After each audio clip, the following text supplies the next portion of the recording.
Y'all ready for this? Good morning, Creekside Otters. Today is Tuesday, January 30th. I apologize that it's not Monday. I know lots of you were expecting to see that, and I apologize, but here we are. It's Tuesday.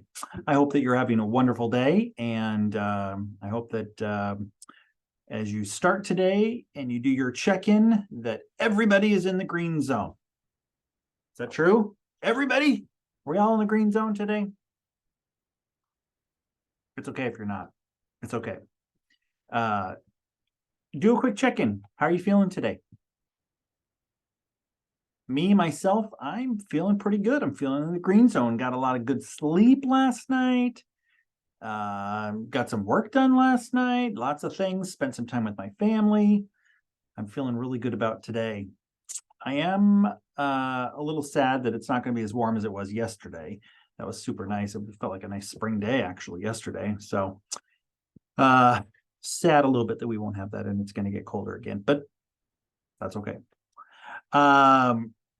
Let's start off this morning real quick with a quick chat. Today is our last, well, this week is our last week talking about perseverance. And I have talked with a lot of teachers and a lot of students about perseverance, and they have shared with me some examples that you have been sharing in class with each other and with your classes about people and individuals who have shown perseverance. You've talked about, I think one person mentioned they brought up Martin Luther King Jr. and that he showed perseverance in his efforts, for equality and for the things that he believed in. Great example. And so keep talking about it. Keep talking about the skill and keep practicing. My last thoughts, though, let's talk perseverance. Perseverance is pushing yourself. All right. It's pushing yourself through challenges and obstacles. Challenges and obstacles are things that are hard to do or that get in your way, like a tough math problem or shooting a basket on a windy day. That's why perseverance isn't easy. It's finding ways to work through the challenges. Sometimes we just need to keep trying, but sometimes we need to try a different strategy. Sometimes we need to ask for help. I know that I have been in situations where I've tried and I've tried and I've tried, and I still can't do it. And then I have to ask for help. And there's nothing wrong with asking for help, especially if you're working to try and persevere, or you're trying to learn something new. Man, ask for help. We got lots of people in our school, in your life, family, friends that want to help you be better. So ask for help when you're trying to persevere and work on something that's really hard. Don't be afraid to ask for help. Now, my example today is, let me share with you. I want to know, this is a person who is not like Martin Luther King Jr., but they also had some perseverance, and I want to share with you. All right. Do you know who this is? Do you know who this is? I bet some of you do. This is a man by the name of Colonel Harlan Sanders. Now, his life is full of examples of perseverance.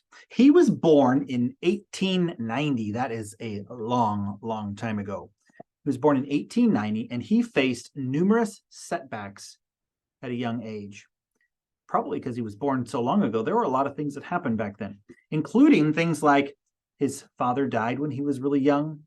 He had to leave school when he was really young because he had to work because his father had passed away. And despite the numerous failures and rejections in his various jobs, so he had a lot of jobs, right?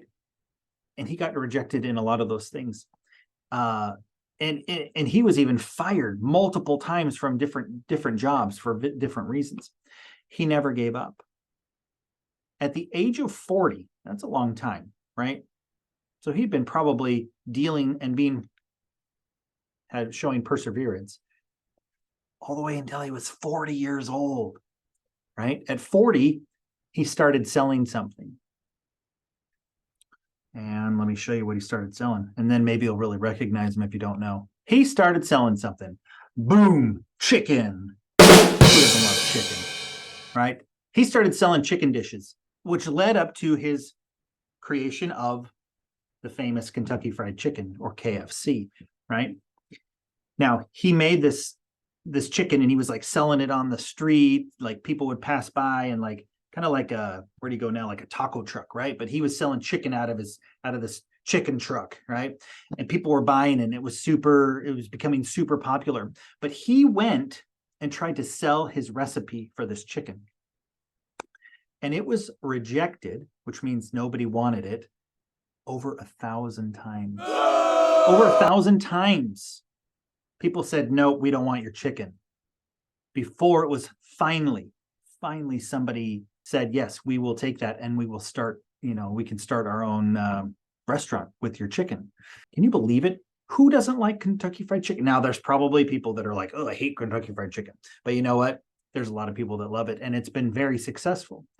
This is the story of not just chicken. This is the story of a man who showed persistence throughout his whole life because he wanted to do this, right? He believed in what he was doing. He knew it was good chicken, and he wanted to, find some success. And now we got Kentucky Fried Chicken everywhere, right? The success. I just love that story because, one, I love chicken, but also it's a great story that shows perseverance for a huge, long period of time. Can you imagine that? I mean, I'm 46 years old. That means I would just barely, oh my goodness, I can't imagine how hard it would be to persevere for that long and be that passionate about something that you really want. Now, let's see, what are we up to now? I wanted to thank everybody for participating in our Otter Frenzy last week. Lots of great participation, and very pleased and happy with what you are all doing to try and follow our Creekside expectations, follow your teacher directions, and do those things that you know are right. And we'll make Creekside the best place that it can be. So please continue to follow our Creekside way. That's all I've got. I hope that you have a wonderful Tuesday. I hope that you have a wonderful week, and I will see you around the building. Please, please, please make it a great day, Otters. Hey 4th and 5th graders, the Creekside Pride Club is back. This club is for all 4th and 5th grade students who want to support a culture of kindness and inclusion here at Creekside. If you are interested, ask your teacher for an application. Applications are due on February 5th. If you have any questions, contact Miss Motley or Miss Walmsley.